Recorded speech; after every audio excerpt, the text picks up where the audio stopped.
Well, on that note, all right, so next question. This is a good one. What is the thin line between confidence, humbleness, and ego?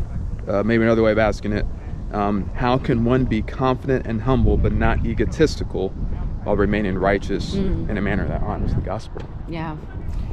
It's funny. I think I was thinking about this as I was going to sleep last night.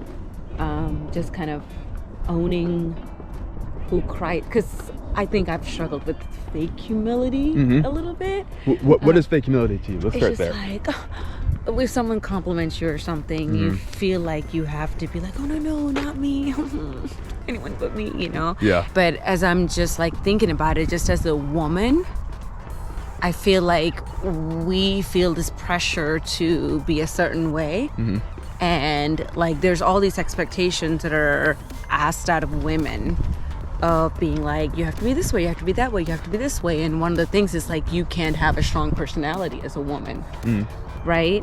And I think I'll answer the question by kind of touching on this. So it's, so you kind of go into this like, oh my gosh, no, I'm just a server. I'm just here to do hospitality, you know, like you're not allowed to have like strong You feel like opinions. you have to put yourself down. Right.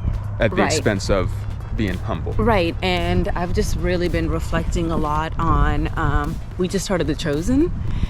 And like a lot of what it's really weird. A lot of what I've been doing lately, I've been filtering it through The Chosen. Okay. Of like, man, if the guy that plays Jesus, like, let's just, like, I imagine him to be Jesus, like, you know? And I'm like, if he was standing right here, how would he react to this? Or like, what would he have to say about women in leadership role, or like whatever questions I have. And it's given me the confidence to step in to be like, you know what? I don't have to talk myself down on a God-given talent. You know, I don't have to make myself seem less to appease someone else.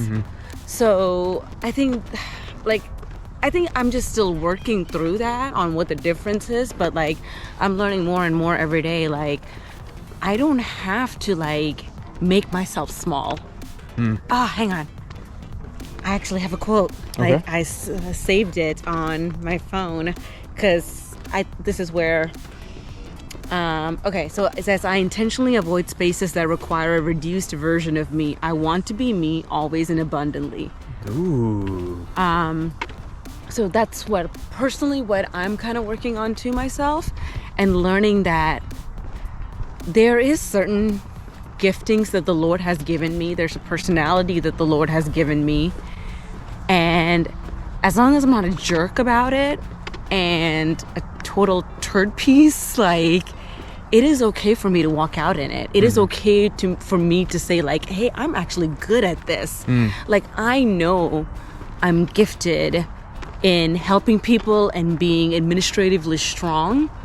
You know, I am like a helpmate for you. Like, and I know these things about myself. It is okay for me to walk in those things and know those things about myself, but not get so like, like, why would they use Excel? And then there's, you know, like, just, I don't know. There's like, I think there is a fine line between just finding like, hey, these are the things I'm good at and God has gifted me with, and like leading through it instead of like leading with it, if that makes sense. Okay.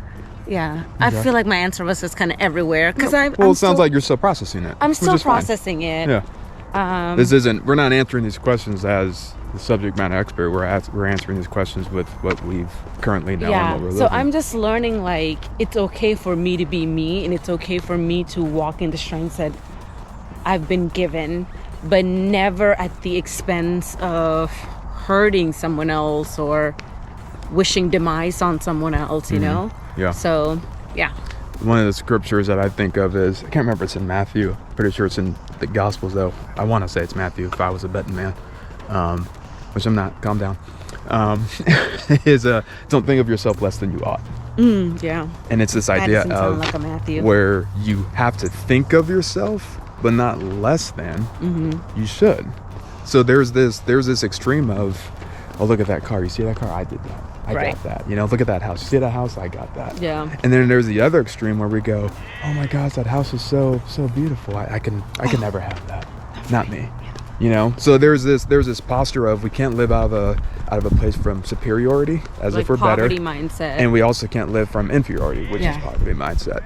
So I would say if you find yourself going either one of those two ways, you're acting out of, more so on the superiority side, you're acting out of cockiness. But at the same time, it's equally dangerous to be on the other side. One of my favorite prayers that I've learned from Dr. Hosfeld is, Lord, I want everything you have in store for me. Nothing more, nothing less. Yeah. Because that's a Funny, that's prayer, the prayer you always pray too. that keeps you center. It's Yeah. a prayer that goes, if it's anything more, it's outside of the will of God. And equally, if it's anything less, then I'm not living in the fullness of what the Lord wants to give me. Right. So I would even say something like that amongst those lines. Yeah. Like I don't want to like live barely scratching by, like and get to heaven and be like, oh, I had all these giftings and Yeah. I had all these things I could have done, but I was so busy like making sure I don't offend someone or like feel like I'm stepping on someone's toes because it could rock the boat, that I just didn't go into the fullness of it. Yeah. Yeah. I love